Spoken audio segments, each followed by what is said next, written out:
এই মুসলমান, আপনি কি মারা যাবেন না এক সময়? যাবেন না? হয়তোবা কোনো গরমকালে আপনি মারা যাবেন, অথবা বর্ষাকালে মারা যাবেন।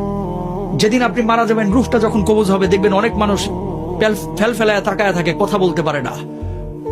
আপনি মনে করেন যে তার এখন পিপাসা লাগছে, কারণ রূহ কবজ শুরু হয়ে গেছে ভিতরে। দুনিয়ার সবচেয়ে কঠিন সময় হচ্ছে এই সময়টা, যে সময়টা মানুষের রূহটা কবজ হবে। তখন আপনি যে এই যে মুখে পানিটা ঢেলে দেন, দেখবেন যে পানিটা গিলতে পর্যন্ত পারে না, ঠোঁটের দুই কিনারা দিয়ে ওই পানিটা বের হয়ে যায়। আল্লাহু আকবার। ঠিক ওই সময়টা আপনার স্ত্রী আপনার দিকে তাকিয়ে থাকে, আপনার ছেলে আপনার দিকে তাকিয়ে থাকে, আপনার মেয়ে আপনার দিকে তাকিয়ে থাকে, আপনিও কিন্তু তাদের দিকে তাকিয়ে থাকেন। অনেক কিছু বলতে চান কিন্তু বলতে পারেন না, কারণ আপনার ভিতরে যে জ্বালা তৈরি হয়েছে, এই জ্বালা আপনি ছাড়া আর কেউ বুঝতে পারে না, ঠিক কিনা? যখন মালাকুল মাউত রূহটা কবুল শুরু করে, মানুষজন যারা অপরাধী বারবার একটা কথা বলে, ও মালাকুল মাউত, এবারের মতো আমাকে ছেড়ে দাও, আমাকে নিও না, এবারের মতো তুমি আমাকে ছেড়ে দাও, আমাকে নিও না, আমাকে 10টা দিন সময় দাও, 2টা দিন সময় দাও। এই অবস্থায় আমি কবরে গেলে আমি জাহান্নামী হব, আমাকে মাফ করে দাও, আমার রূহটা এখন কবজ করো না। কিন্তু আমার আল্লাহ রাব্বুল আলামিন কি বলছেন? হাত্তা ইদা জাহাদাহুল মাউত ক্বালা রাব্বিরজিউন লাআল্লি আ'মালু সালিহান ফীমা তারাকতু কাল্লা।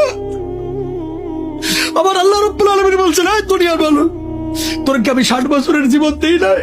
তোর কি আমি 40 বছরের জীবন দেই নাই? তুই কেন তখন বুঝলি না? কেন সৎ কাজ করলি না? কেন তওবা করলি না?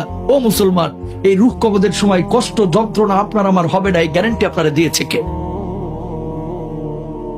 যন্ত্রণা, আল্লাহর নবীর যখন রূহটা কবজ করা হচ্ছে, নবীজির কপালটা বারবার ঘেমে যাচ্ছে। আম্মা যারা আয়েশা বলতেছেন, ইয়া রাসূলুল্লাহ, আপনার কপালটা ঘেমে যাচ্ছে কেন? আল্লাহর নবী বলছে, আয়েশা, আমার বুকের উপরে যেন উহুদ পাহাড়টা চেপে ধরা হয়েছে। আল্লাহু আকবার। আল্লাহর নবীর যদি এই অবস্থা হয়, আপনার আবার অবস্থাটা কি হতে পারে?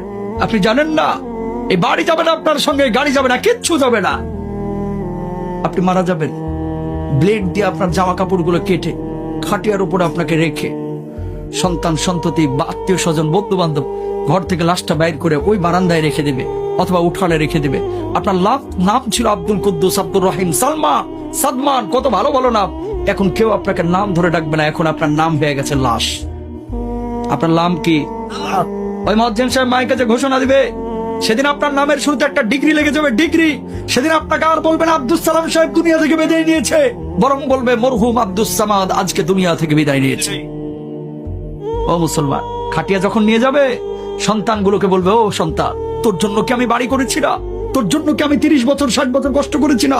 ও প্রাণের সন্তান, খবরদার আমারে কবরে একা রাখিস না, একা রাখিস না, একা রাখিস না।